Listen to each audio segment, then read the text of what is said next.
Kính thưa quý vị, có nhiều người thích thao túng, điều khiển người khác và bạn có thể bị rơi vào chính cái bẫy đó. Bạn đã biết phải làm gì nếu có người khiến bạn đặt câu hỏi cho quyết định của chính mình và cố đẩy bạn đứng về phía họ chưa? Tôi sẽ tiết lộ cho quý vị 9 thủ thuật tâm lý ngăn kẻ khác thao túng bạn.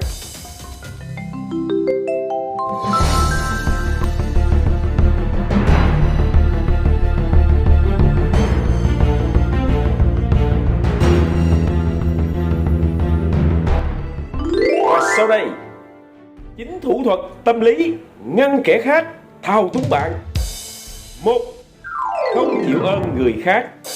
Những kẻ thích thao túng người khác sẽ làm điều gì đó tốt cho bạn, như là giúp tìm việc, tặng món quà nhỏ, sau đó yêu cầu bạn làm việc mà bạn không muốn làm. Cách tốt nhất, bạn nên trả lại món quà hoặc từ chối sự giúp đỡ của người đó. Hãy tự giải quyết vấn đề của chính mình và tận hưởng cảm giác không nợ bất kỳ ai. 2. Phản bác lại. Điều mà một kẻ thích thao túng không mong đợi là bị nạn nhân bật lại. Vì vậy, bạn hãy hỏi họ những câu hỏi có tính phản biện, xem phản ứng của họ thế nào. Bạn có thực sự quan tâm đến ý kiến của tôi không? Tôi cảm thấy bạn chỉ hỏi tôi cho có. Hay là bạn có sẵn sàng ủng hộ quyết định của tôi ngay cả khi nó khác với bạn không? Bạn có thực sự mong tôi làm điều này? Bạn biết có việc này chẳng mang lại lợi lộc gì cho tôi cả. Nếu bạn có một đồng nghiệp thích giao lại công việc của họ cho người khác, hãy hỏi họ, lần sau bạn có thể làm cho tôi như thế không? Những câu hỏi này sẽ giúp kẻ thích điều khiển người khác và cả chính bạn nữa sẽ thấy kẻ đó đang vô lý thế nào. 3. Gọi tên khi nói chuyện. Đây không phải là một ý tưởng mới.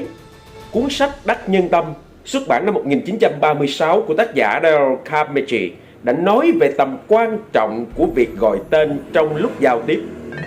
Cách trò chuyện này giúp hai bên thân thiện hơn, đặc biệt khi bạn sử dụng cái tên mà đối phương thích. Với cách xưng hô như vậy, kẻ thích thao túng sẽ trở nên khó khăn khi muốn sai khiến bạn. 4. Nhìn thẳng vào mắt của đối phương. Ưu điểm của đòn tâm lý này làm cho kẻ thích thao túng bị mất tập trung. Nếu bạn chỉ nói không với yêu cầu bạn không muốn, sẽ không thể ngăn được một người dày dặn kinh nghiệm thao túng người khác. Vì vậy, hãy nói không, đồng thời nhìn vào mắt của họ. Những kẻ thích điều khiển thường sẽ nhìn chăm chăm vào mắt của nạn nhân. Vì vậy, hãy đánh bại họ trong chính trò chơi họ bày ra bằng cách nhìn thẳng, mãnh liệt. Hành động này sẽ khiến họ cảm thấy không thoải mái khi hỏi lại. 5. Đừng nói chuyện kiểu chung chung. Chiến lược của những người thích điều khiển là đưa tình huống cụ thể ra khỏi bối cảnh, sau đó áp đặt tình huống này như một cái hành vi bạn thường xuyên lặp lại, khiến bạn cảm thấy xấu hổ. Ví dụ như là một bà vợ khi mà tức giận ông chồng quên đổ rác, cô ta sẽ nói: anh thường xuyên không đổ rác, dù đây là lần đầu tiên. Lúc đó hãy nói với họ: có lẽ bạn nói đúng, nhưng hãy thử nhớ lại những lần trước đó tôi đã phạm lỗi như vậy xem nào. 6. Lặp lại cho đến khi họ thật sự hiểu. Những người thích thao túng ghét nghe lại cùng một cụm từ nhiều lần, đặc biệt nếu đó là điều họ không muốn nghe. Nếu bạn cảm thấy một người sẽ không ngừng gây áp lực cho bạn, cố đẩy bạn đưa ra quyết định có lợi cho họ, hãy lặp lại mong muốn của bạn.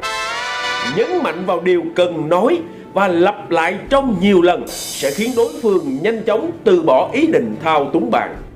Điều quan trọng là không thay đổi giọng điệu và không thể hiện bất kỳ cảm xúc nào.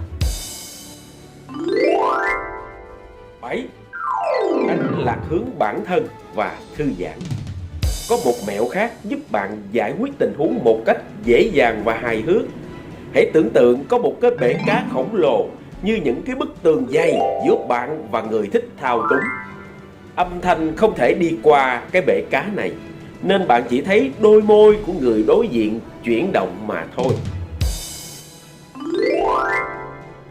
8. Giữ khoảng cách.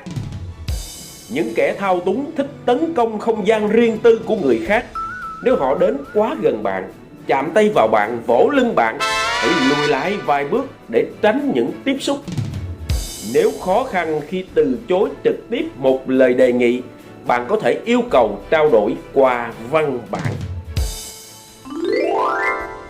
9. Phân tích chính mình. Những người thao túng luôn cố gắng làm người khác cảm thấy có lỗi. Ví dụ, khi phải làm tăng ca, họ sẽ đổ lỗi cho công việc quá nhiều do sự chậm trễ của bạn. Nhưng hãy tự mình đặt những câu hỏi sau: bản thân tôi có thực sự ích kỷ? Tôi có phụ thuộc hay ỷ lại vào đối phương hay không? Tôi đã làm điều gì gây ảnh hưởng đến họ chưa? Vân vân.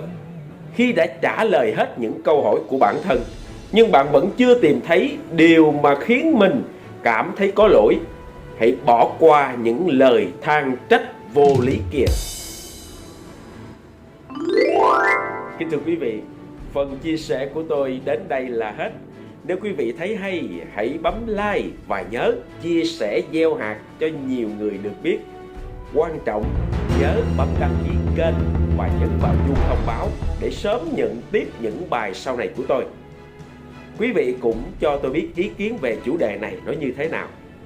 Rất cảm ơn tất cả quý vị đã lắng nghe và theo dõi.